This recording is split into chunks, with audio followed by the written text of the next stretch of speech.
The Children's Festival is the Parenting Place's premier event, without question.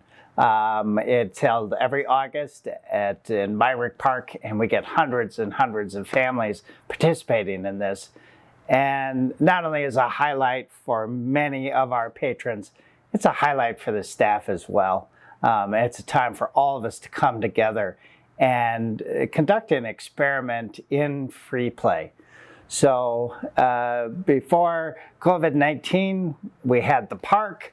We had a big dump truck come and dump a large pile of dirt, and we had toys, trucks and cars set in the dirt.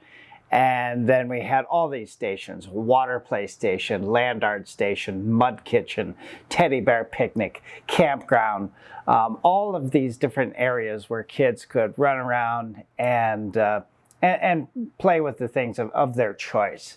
And we asked parents to kind of hold back a little bit, let kids kind of do what they're going to do. And for the last several years, I have been in charge of the campground. And one thing about the Children's Festival is you spend that whole day waiting for just a couple of moments, a few things that happen that you will remember forever. And being a part of the campground, I would set up tents, and I had a little fake campfire, and I had a kayak where kids could sit in, and just trying to make a little mock campground.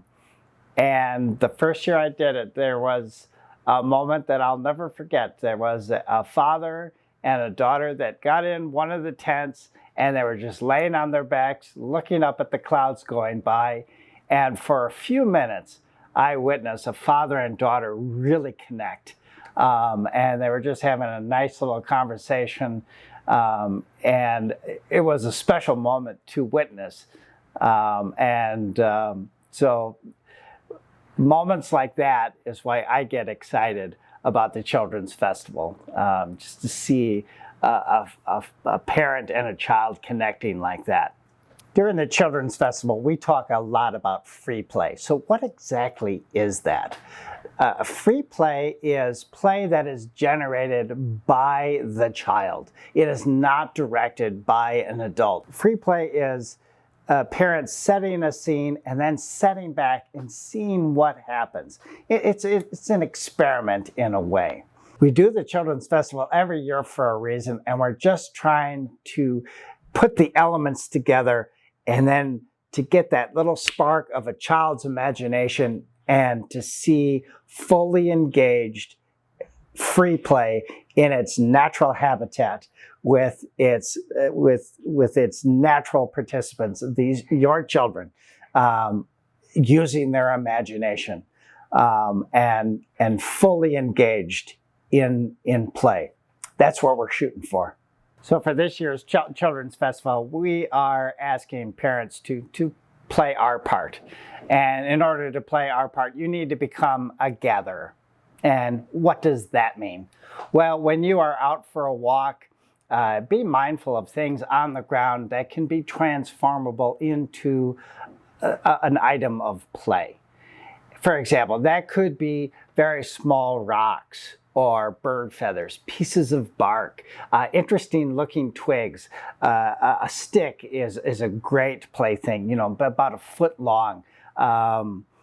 Also, go into your recycling bin. Your recycling bin is actually a toy box, because you're going to find all sorts of different size of containers where children can pour different items into other things. An egg carton can be a place for children to place little rocks or organize certain items. So squeeze bottles for a dishwasher, that's great for water play. So be very mindful of things that can be used as a plaything. Empty cardboard boxes. If you fold them down, they're easy to store back up, and then you just need to tape them up, and you put a covering on the outside, and that could be blocks for building things. So just keep an eye on things that can be transformable into an item of play. It has to be safe, and it needs to be age appropriate. So if you have a young child who might put things in their mouth, You want to avoid collecting things like bottle caps or really small rocks. So be mindful of things that could be a choking hazard. Now, in talking about this children's festival, we have asked parents to become set designers and then also to become wildlife photographers. Now, what on earth does that mean? Well, to be a wildlife photographer, you need to be very, very patient, and you may sit in that field for hours and hours before you film something that's interesting or something that catches your eye. So it's very similar to this festival as well. We're asking parents to hang back and let that free play happen. And you'll know it when you see it. You'll feel it. You will feel that energy when your child is completely engaged with what they are doing. Now, because we cannot be all together, an important element of this year's Children's Festival is to share your experience. So on Facebook, tag us at The Parenting Place, or you can hashtag Children's Festival with your photographs, with your video. We would love to see what happened with your individual festival. We want to see that magical free play that's happened. So if you feel comfortable, please share it with us. This, like I mentioned before, this is a highlight for many of the staff here. We love the Children's Festival, and it gives us the fuel to do the work that we do year round, to see this magic happening. Talking about all this play, do you know why the chicken crossed the playground? To get to the other slide.